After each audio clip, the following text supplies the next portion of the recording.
Snehalaya silks.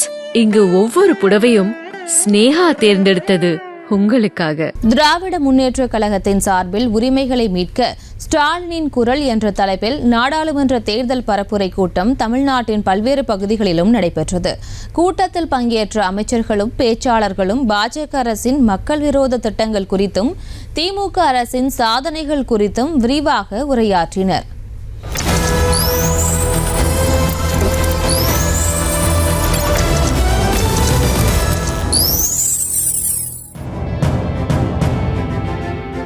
தேனியில் அமைச்சர் ஐ பெரியசாமி தலைமையில் உரிமைகளை மீட்க ஸ்டாலினின் குரல் என்ற தலைப்பில் திமுக பரப்புரை கூட்டம் நடைபெற்றது.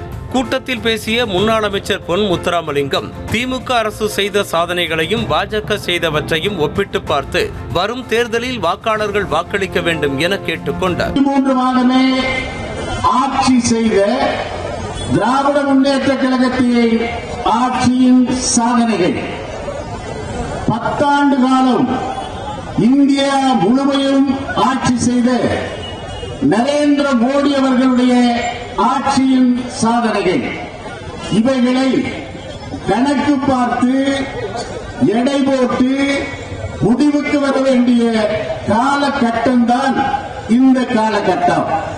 தருமபுரியில் நடைபெற்ற திமுக பரப்புரை கூட்டத்தில் முன்னாள் மத்திய அமைச்சர் ஜெகத் ரட்சகன் பங்கேற்று சிறப்புரையாற்றினார். அப்போது ஆன்மீகத்திற்கே பாஜக தான் அடையாளம் என்பதைப் போல சித்தரித்துக் கொள்வதாக கூறினார். மேலும் திமுக அரசு கடந்த 2 ஆண்டுகளில் 10,000 கோவில்களுக்கு கும்பாபிஷேகம் நடத்தியதாக தெரிவித்தார். இவங்க எல்லாம் என்னமோ ஆன்மீகம் பேசுறாங்களே. இவங்க பிஜேபி எல்லாம் என்ன சொல்றாங்கன்னா ஆன்மீகத்துக்கு நாங்க தான் அத்தாரிட்டி சொல்றேன். ஆன்மீகத்துக்கு அத்தாரிட்டி திராவிட முன்னேற்ற கழகம் தான்டா. உலகத்தில் இந்தியாவிலே 1,00,000 கோயில்கள் தமிழ்நாட்டில் தான் இருக்குது. ஆட்சிக்கு வந்த பிறகு இதுவரையிலும் கிட்டத்தட்ட 10,000 கும்பாபிஷேகங்கள் இந்த அரசு நடத்தி இருக்கிறது, தளபதி அவர்கள் நடத்தி இருக்கிறார்கள்.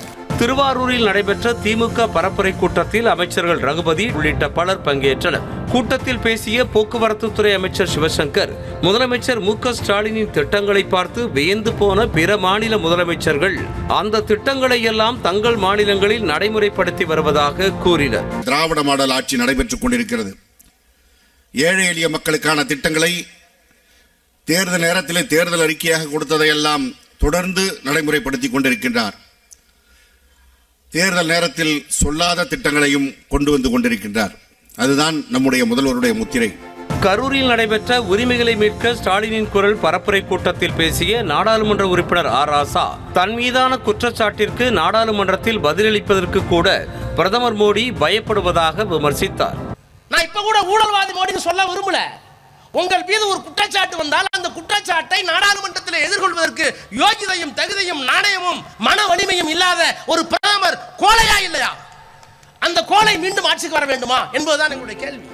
திருவள்ளூரில் நடைபெற்ற திமுக பரப்புரை கூட்டத்தில் நீர்வளத்துறை அமைச்சர் துரைமுருகன் கலந்து கொண்டு உரையாற்றினார். அப்போது ஒரே நாடு ஒரே தேர்தல் கொள்கையைப் போல முரட்டுத்தனமான அயோக்கியத்தனமான அரசியல் வேறு எதுவும் இல்லை என்றும் இப்படியே நிலைமை போனால் கூடிய விரைவில் நாட்டில் ஒரே மதம்தான் இருக்க வேண்டும் என சொல்வார்கள் என்றார்.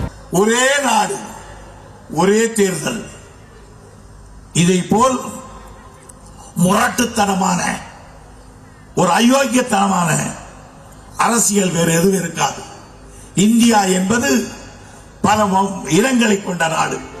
புதுச்சேரியில் நடைபெற்ற திமுக பரப்புரை கூட்டத்தில் கட்சியின் அமைப்பு செயலாளர் ஆர்.எஸ். பாரதி பேசினார். அப்போது மாநிலத்தின் பணத்தை எல்லாம் கவர்னர்கள் சுருட்டி கொண்டு போவதாக குற்றம் சாட்டினார். இந்த மாநிலத்தினுடைய பணம் பூரா கவர்னராக சுருட்டிக்கிட்டு போறாங்க.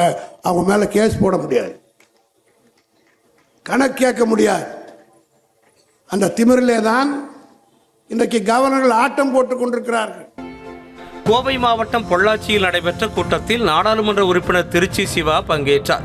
அப்போது பேசிய அவர் நாடாளுமன்றத்தில் உறுப்பினர்கள் பேசுவதற்கு கூட வாய்ப்பு மறுக்கப்படுவதாகவும் பாஜக அரசு சர்வாதிகார போக்கை கடைபிடிப்பதாகவும் குற்றம் சாட்டினார்.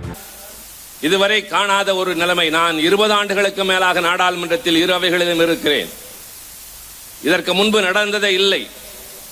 நாங்கள் ஏதாவது கருத்து சொல்ல எழுந்தால் சொல்லுங்கள் என்றுதான் எங்களுக்கு வாய்ப்பு தருவார்கள். ஆனால் பேச வேண்டிய நேரத்திலேயே, எங்களுக்கென்று ஒதுக்கப்பட்ட நேரத்திலேயே ஒலிபெருக்கி அணைக்கப்படுகின்றது.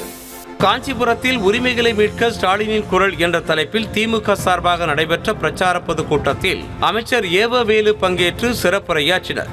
அப்போது பேசிய அவர், பாஜக ஆளும் மாநிலங்களுக்கு வரிப்பணத்தை வாரி வழங்கிவிட்டு தமிழ்நாட்டிற்கு வரிப்பணத்தை கொடுப்பதில் மத்திய அரசு பாரபட்சம் காட்டுவதாக குற்றம் சாட்டினார்.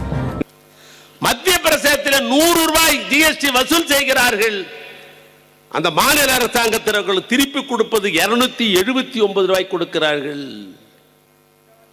தமிழ்நாட்டில் 100 ரூபாய் வசூல் செய்கிறார்கள், நமக்கு திருப்பி கொடுப்பது 29 ரூபாயை நமக்கு திருப்பி கொடுக்கிறார்கள் என்று சொன்னால் நாம் வளர்ந்த மாநிலம்.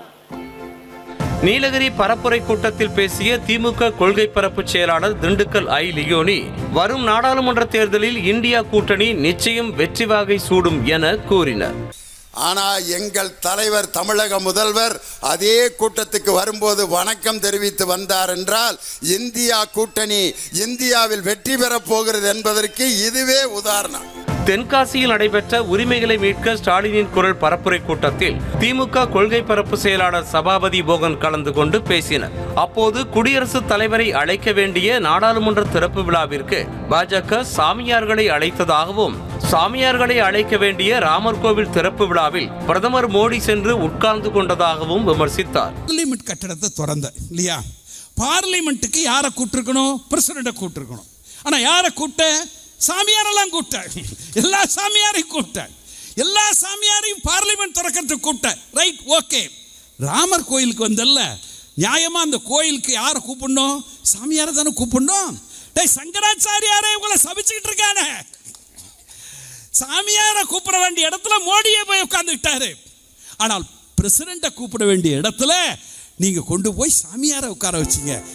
சேலத்தில் நடைபெற்ற உரிமைகளை மீட்க ஸ்டாலினின் குரல் பரப்புரை கூட்டத்தில் திமுக எம்பி தமிழச்சி தங்கபாண்டியன் பங்கேற்று உரையாற்றினார். அப்போது தங்களது உரிமைகளை கேட்கும் மாநில அரசுகளை இடி, சிபிஐ, ஐடி மூலமாக மத்திய அரசு அச்சுறுத்த நினைப்பதாக குற்றம் சாட்டினார்.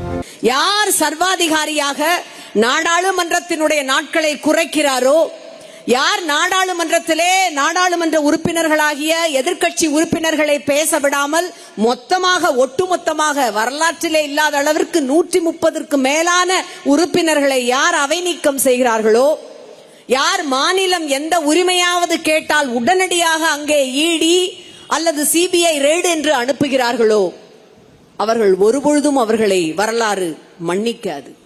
ஸ்னேஹாலயா சில்க்ஸ், இங்கு ஒவ்வொரு புடவையும் ஸ்னேகா தேர்ந்தெடுத்தது உங்களுக்காக.